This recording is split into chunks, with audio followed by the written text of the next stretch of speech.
샬롬 할렐루야. 요한계시록 12장 1절에서 5절입니다.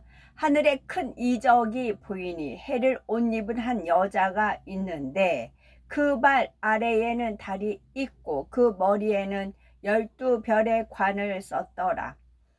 이 여자가 아이를 베어 해산하게 되매 아파서 애를 쓰며 부르짖더라. 하늘에 또 다른 이적이 보이니 보라, 한 큰 붉은 용이 있어 머리가 7이요 뿔이 10이라. 그 여러 머리에 7왕관이 있는데 그 꼬리가 하늘의 별 3분의 1을 끌어다가 땅에 던지더라. 용이 해산하려는 여자 앞에서 그가 해산하면 그 아이를 삼키고자 하더니 여자가 아들을 낳으니 이는 장차 철장으로 만국을 다스릴 남자라. 그 아이를 하나님 앞과 그 보호자 앞으로 올려가더라. 아멘. 요한계시록 강의 47번째, 과거로부터 현재와 미래에 이르는 함축된 이스라엘의 역사입니다. 요한계시록 12장에는 여러 가지 상징적인 내용들이 나옵니다. 주인공은 한 여자와 용이지요. 한 여자가 아들을 해산하게 되었는데 용은 그 낳은 아들을 삼키려 했지만 실패하지요.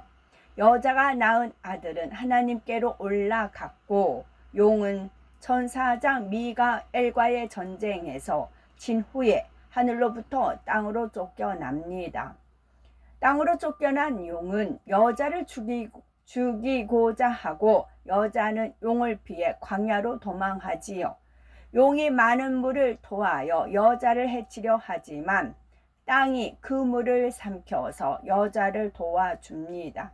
이에 용은 분노하여 돌아가서 여자의 남은 자손과 싸우려 하지요. 이것이 계시록 12장의 대략적인 내용입니다. 본문을 읽다 보면은 무슨 공상 영화의 한 장면 같다고 느껴지는 분도 있을 것입니다. 그러나 이 내용들은 상상 속의 이야기가 아니라 명백한 현실이지요. 과거로부터 현재와 미래에 이르는 이스라엘의 역사를 함축하고 있는 내용입니다. 여기서 여자와 여자가 낳은 아이는 누구이며 용은 또 누구를 가리키는 것일까요? 십자가의 도에는 이런 답이 있습니다. 여자는 영적으로 이스라엘을 의미하지요.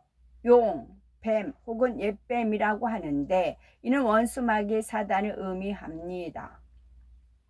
창세기 3장 15절에 보면 하와를 미혹한 뱀에게 하나님의 저주가 임하는 장면이 나옵니다.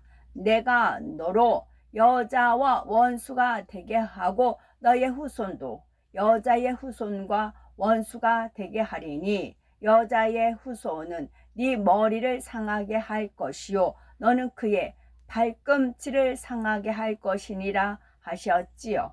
이 말씀에는 매우 중요한 영적인 의미가 있습니다. 여기서 여자는 이스라엘이지요. 여자의 후손은 구세주 우리 예수님이십니다. 뱀은 원수마귀 사단을 의미하고요. 여자의 후손 즉 이스라엘을 통해 태어나는 예수님이 뱀의 머리를 상하게 하고 뱀은 예수님의 발꿈치를 상하게 합니다. 이는 바로 십자가 구원의 섭리를 의미하지요. 원수마귀 사단은 악한 사람들을 사주하여 예수님을 십자가에 못 박아 죽였습니다. 이것이 바로 뱀이 여자의 후손의 발꿈치를 상하게 한다는 말씀의 의미이지요. 여자의 후손도 뱀의 머리를 상하게 한다 하였습니다. 뱀을 잡으려면 몸통이나 꼬리를 잡는 것이 아니라 머리를 잡아야 합니다. 머리를 꽉 눌러 잡아서 제압해야 하지요. 여자의 후손이 뱀의 머리를 상하게 한다는 것은 예수님께서 원수마귀 사단의 권세를 깨뜨리신다는 의미입니다. 곧 죽었다가 부활하신 예수님께서 원수마귀 사단의 사망 권세를 깨뜨리신다는 말이지요.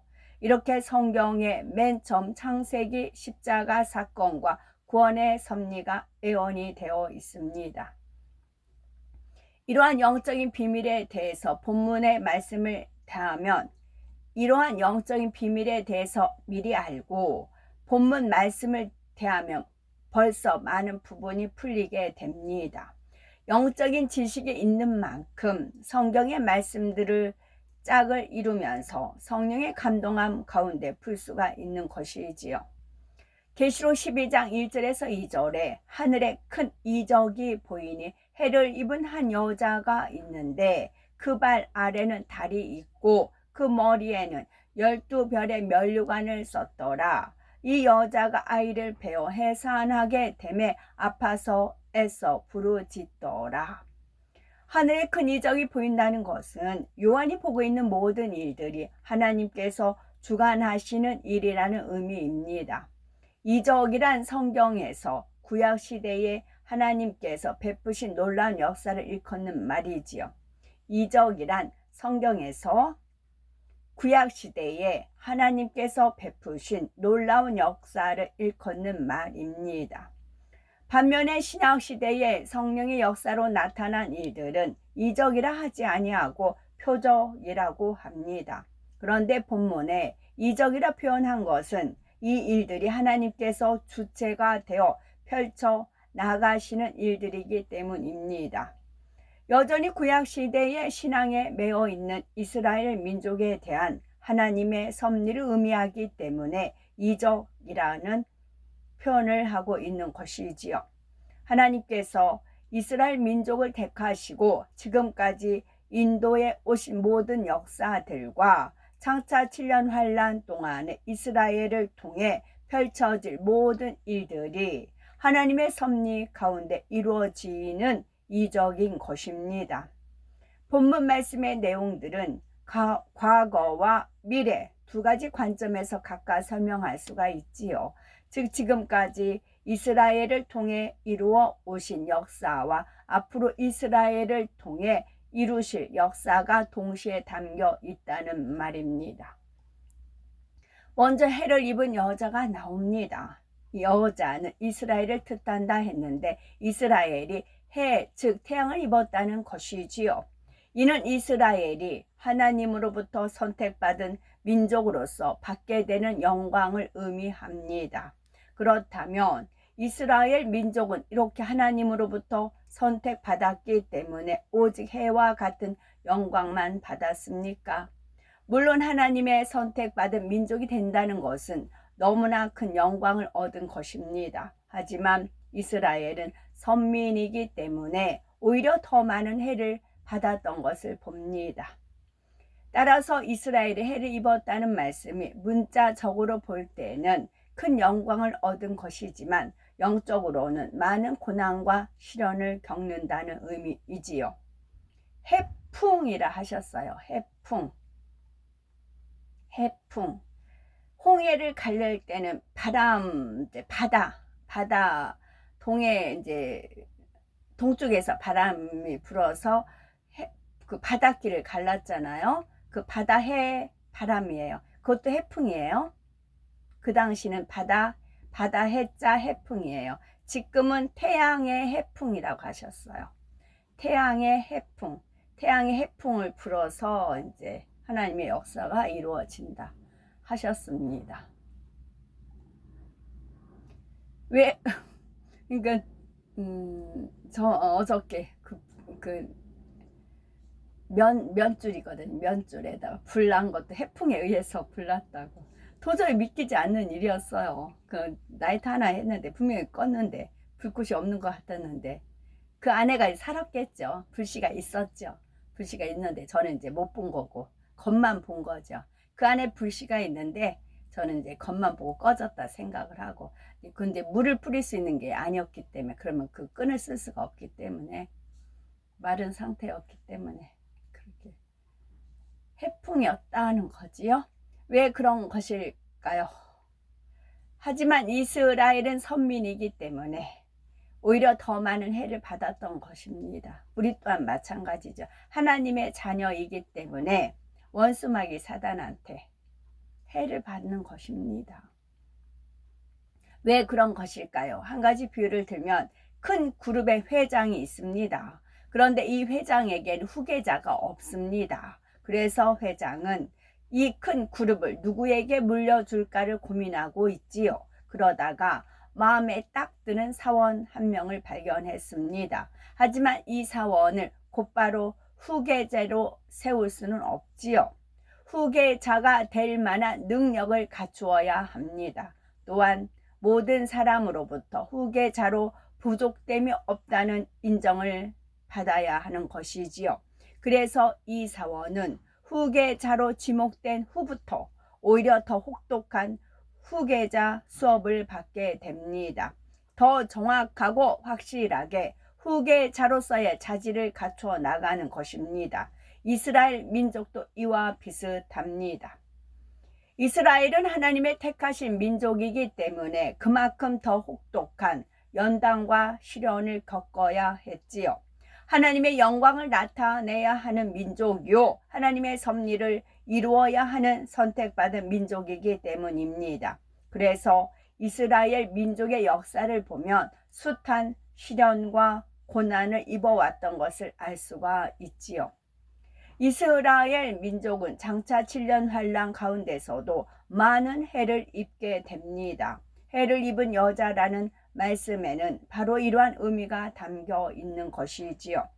이스라엘은 하나님의 선민이며 그들 가운데 구세주가 오셨습니다. 온 세계를 비추는 구원의 빛이신 구세주가 이스라엘 민족을 통해 오셨지요.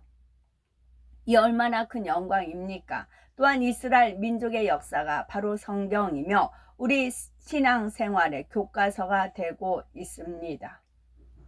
이처럼 중요한 역할을 위해 택함 받은 만큼 그들은 많은 시험 환란도 겪어야 했지요. 선민으로 택함 받았기 때문에 그로 인해서 따를 수밖에 없었던 연단들이 있었습니다. 아브라함도 이삭도 야곱도 모두가 많은 연단을 거쳤지요. 이스라엘이라는 나라가 세워진 뒤로도 많은 연단의 세월을 겪었습니다. 그러면서 인간 경작의 샘플이 되었습니다. 지금 제가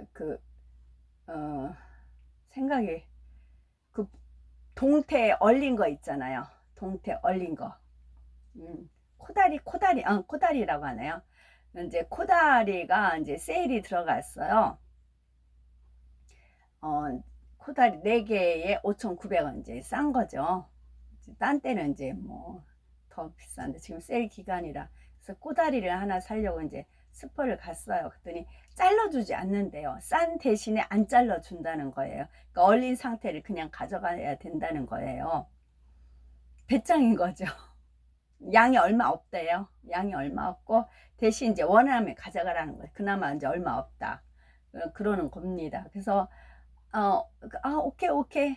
이제 저는 이제 오케이 하면서 저는 이제 집었어요. 그랬더니 앞에서 그 어떤 이제 좀 젊은 새댁인데 저를 막 눈을겨요.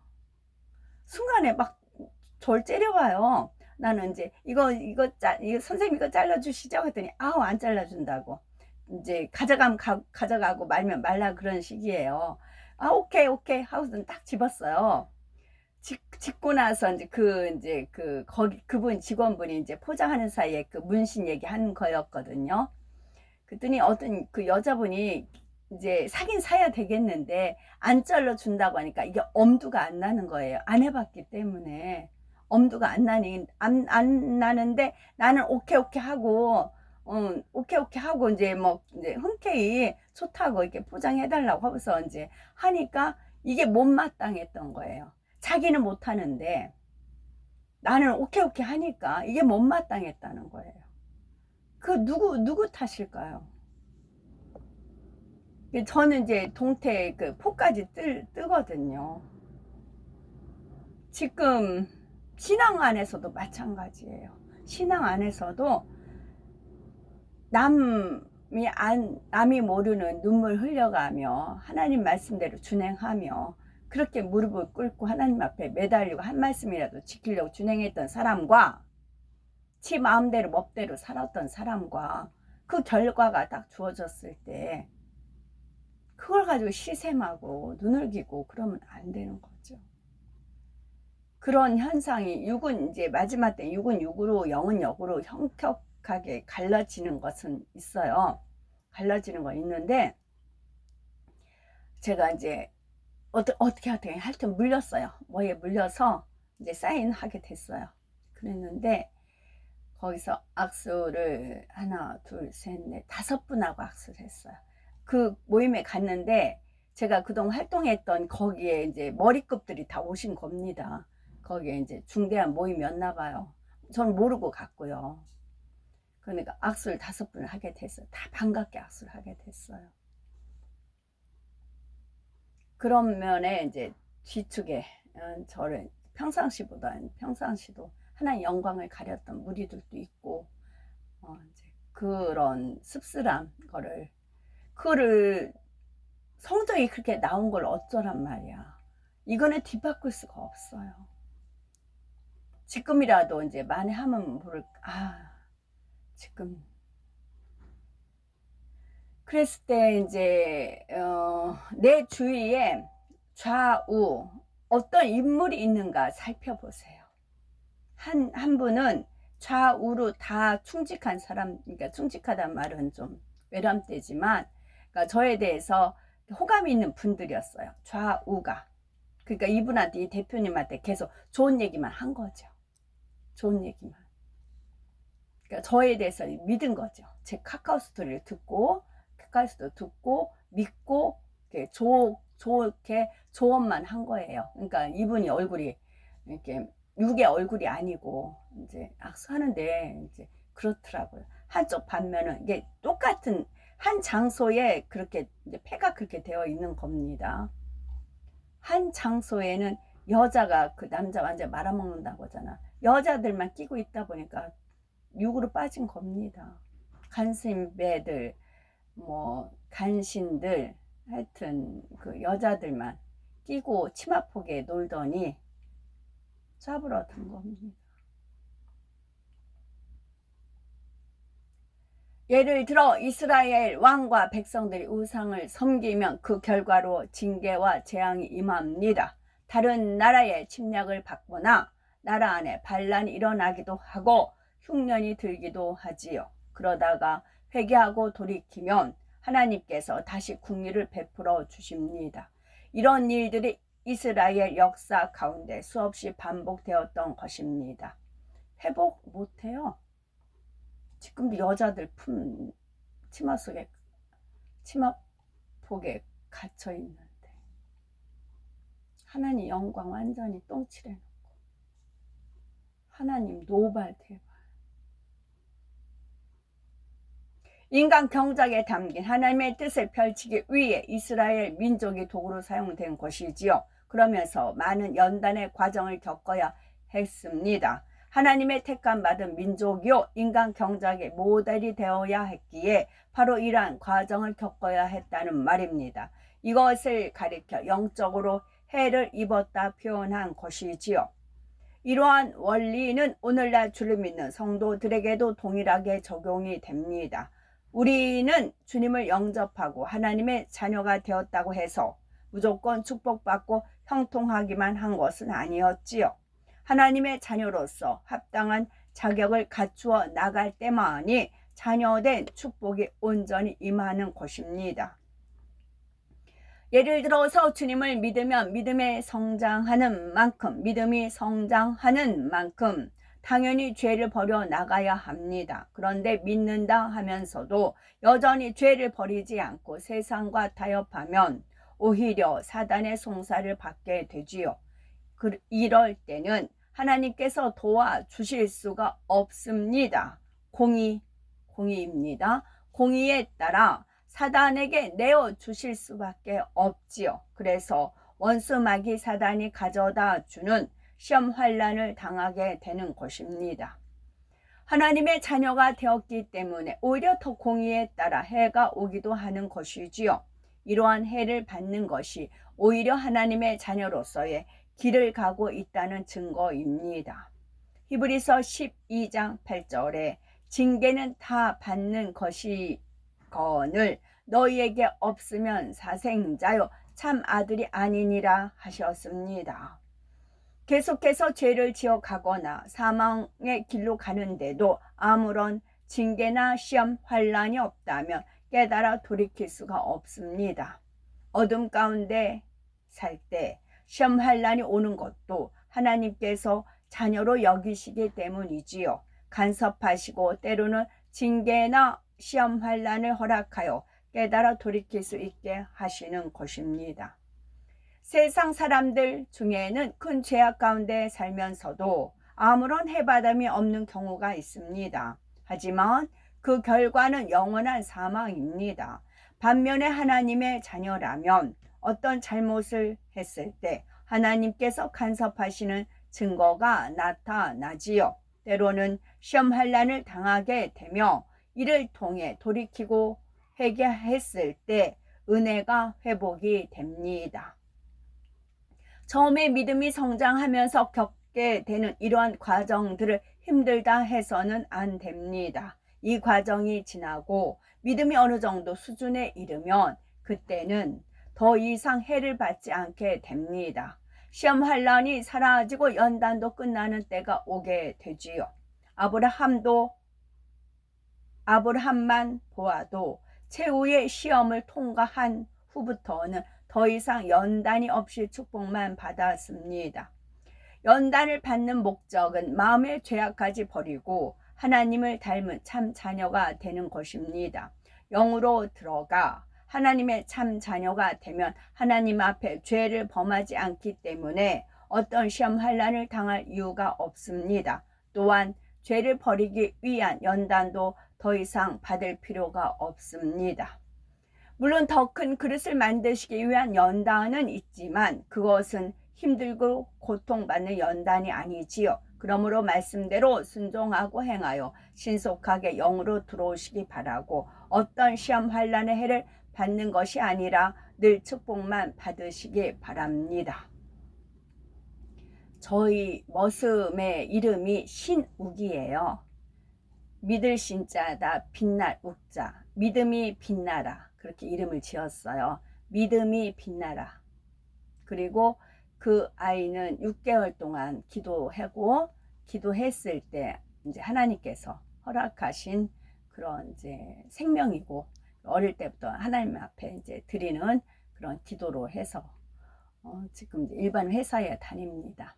이 말씀을 왜 드리냐면 그 아이 생일이 그러니까 10월 27일이에요. 그 아이의 생일이 10월 27일, 90년생이거든요. 10월 27일이에요. 그래서 10월 27일 그런 얘기를 제가 많이 들었어요. 그랬을 때 아버지 하나님께서 그 빛나는 믿음이 빛나라고, 믿음이 빛나라고. 믿음이 빛난 사람이 하나님의 아들이라고요. 하나님의 자녀. 하나님의 이제 보통 이제 자녀 아들로 표현하잖아요. 하나님의 자녀가 되는 권세. 믿음이 빛난 자, 믿음이 빛나라고요. 10월 27일. 그거를 연결시켜 주시더라는 얘기죠. 왜냐면 그 태어난 거라든가 뭐라든가 다 하나님 섭리 뜻 가운데 있었단 말이지요. 하나님 편에서는 똑같은 다 자녀입니다. 그런데 하나님께서 원하시는 것은 믿음이 빛나라고요. 믿음이 빛나라고. 빛난 믿음. 그걸 놓고 기도하시고 믿음이 빛나면 된대요.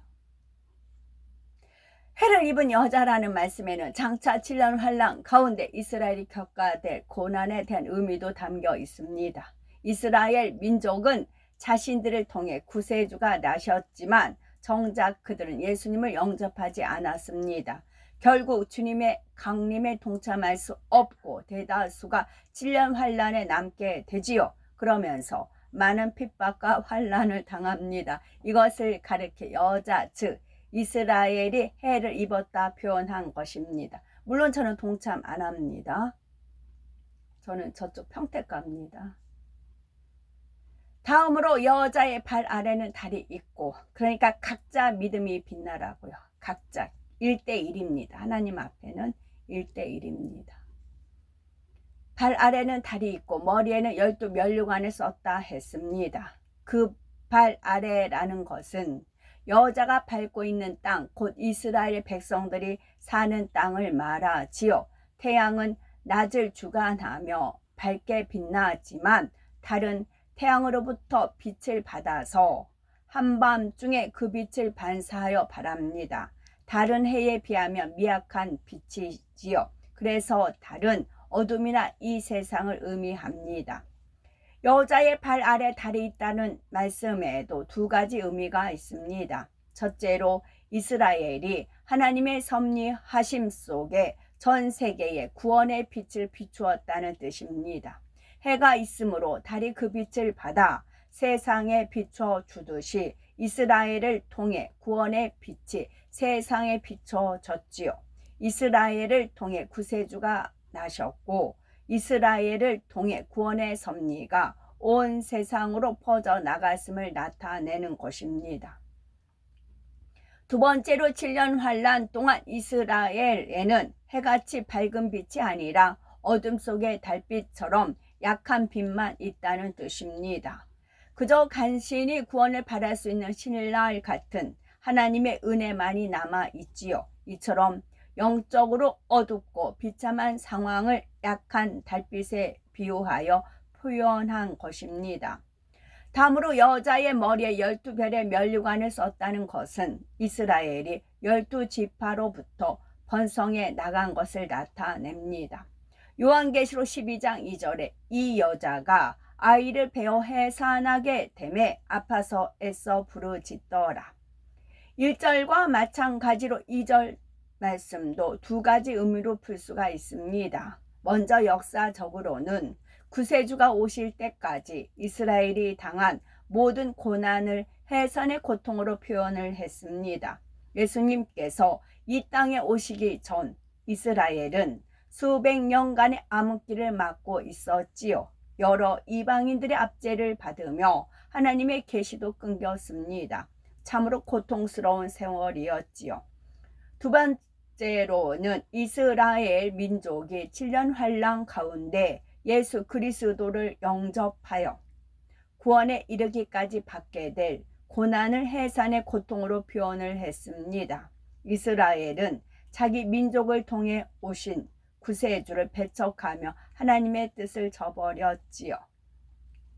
그 대가로서 7년 환란 때에는 해산하는 수고와 같이 너무나 큰 고통을 치루어야 비로소 구원을 얻게 되는 것입니다. 적그리스도를 통해 받아야 할 핍박과 순교를 통해 구원에 이르기 위해 받아야 할 그 모든 핍박들을 의미하는 것이지요. 요한계시록 12장 3, 4절에 한 큰 붉은 용이 있어 머리가 7이요 뿔이 10이라. 그 여러 머리에 7면류관이 있는데 용은 하나님을 배반하고 대적하는 원수 마귀 사단입니다. 그 중에서도 큰 용이라고 한 것은 악한 영의 우두머리인 루시퍼를 말하지요. 불타는 것은 죄와 악을 나타냅니다. 이사야 1장 18절에 너희 죄가 종 같을지라도 눈과 같이 휘어질 것이요 진홍같이 붉을지라도 양털같이 되리라 했습니다. 이때도 죄를 주홍과 진홍의 붉은색에 비유하고 있지요. 이 용은 머리가 7이고 뿔이 10이며 그 여러 머리에 7면류관이 있다 했습니다. 머리가 완전수인 7이라는 것은 루시퍼가 악을 주관하는 가장 머리임을 의미합니다.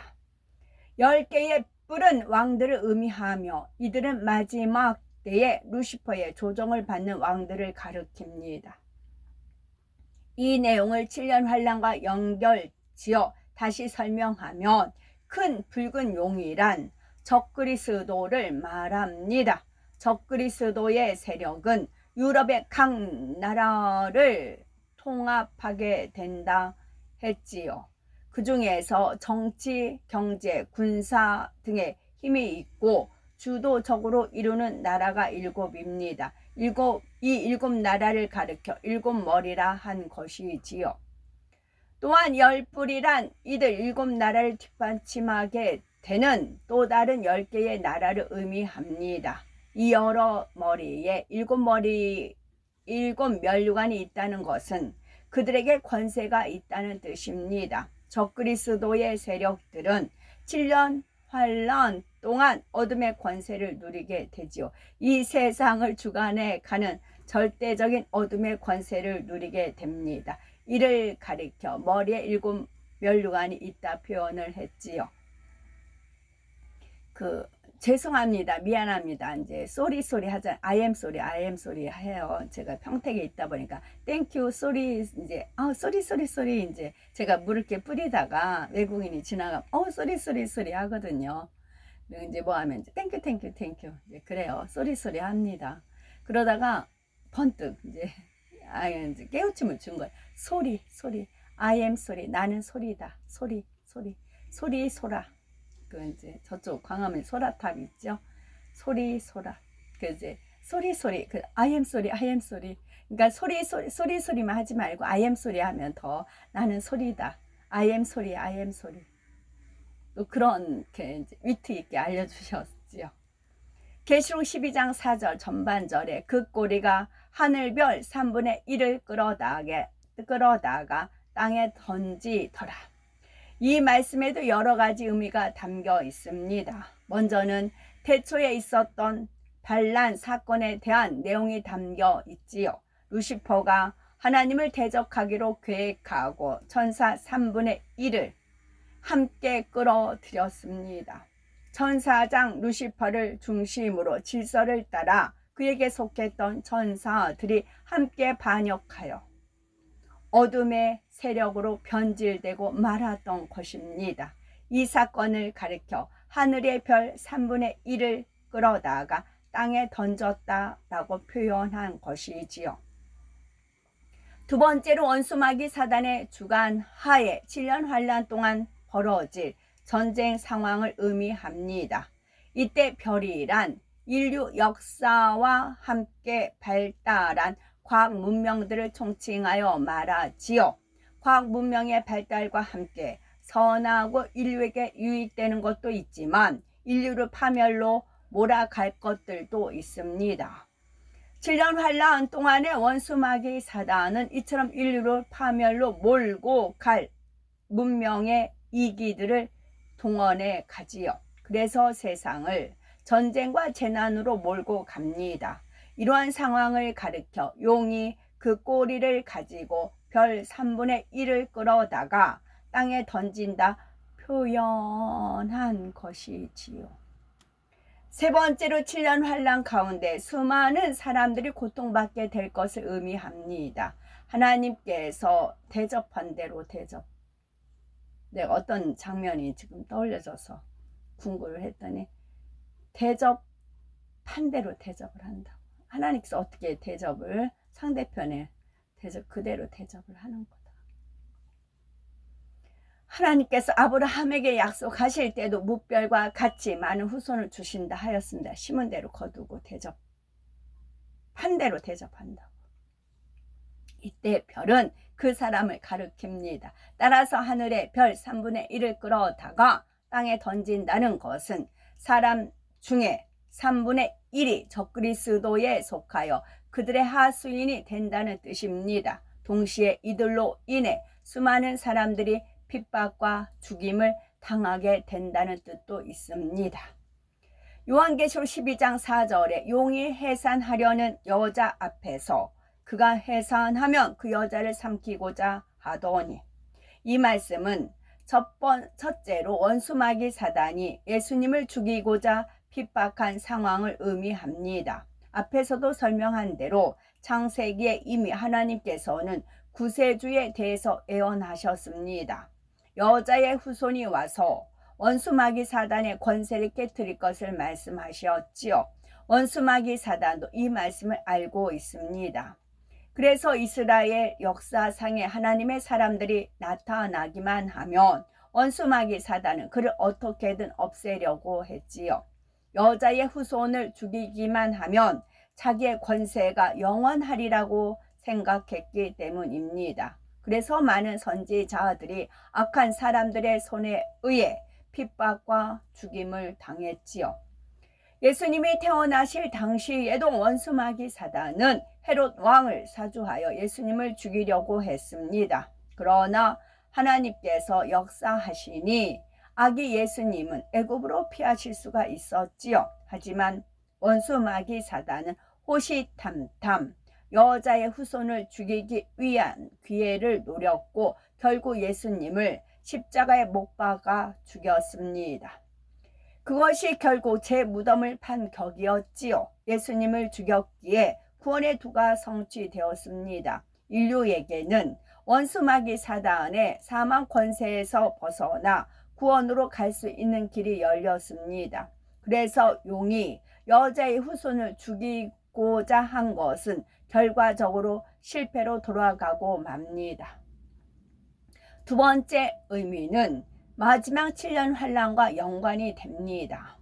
적그리스도가 이스라엘 백성 중에 주를 영접한 사람들을 제거하려는 것을 의미하지요. 이스라엘 안에 주를 믿는 자가 없도록 회의하기도 하며 고문하고 핍박해 나갑니다. 이런 상황을 여자가 해산하는 아이를 용이 삼키려 한다고 표현한 것입니다. 이어지는 5에서 6절에 보면 결국 용의 계획에 실패하는 장면이 나옵니다. 하나님께서 이스라엘을 위해 예비해 두신 피난처가 있음을 말씀하고 있지요. 이 피난처는 어디를 말하는 것일까요? 이스라엘은 적그리스도의 핍박을 어떻게 피하여 구원에 이를 수가 있는 것일까요? 원수 마귀 사단은 예나 지금이나 앞으로도 세상의 주관자들을 동원하여 하나님의 사람들을 핍박하고 죽이려고 합니다. 예수님께서도 이러한 핍박과 고난을 받으시고 결국 십자가에 못 박혀 죽으셨지요. 이는 예수님에게 힘이 없으셔가 아니었습니다. 하나님의 섭리를 이루시기 위해 자신의 모든 것을 내어주신 것이지요. 생명까지 내어주심으로 공의 가운데 인류에게 구원의 길이 열린 것입니다. 오늘날도 마찬가지입니다. 우리가 하나님의 섭리를 이룸에 있어서 무조건 신속하게 쑥쑥 밀고 나가는 것만이 꼭 잘 되는 것이 아닙니다. 핍박받고 잠시 지체되는 것처럼 보일 때 그것이 공의를 이루어가고 있는 과정이지요.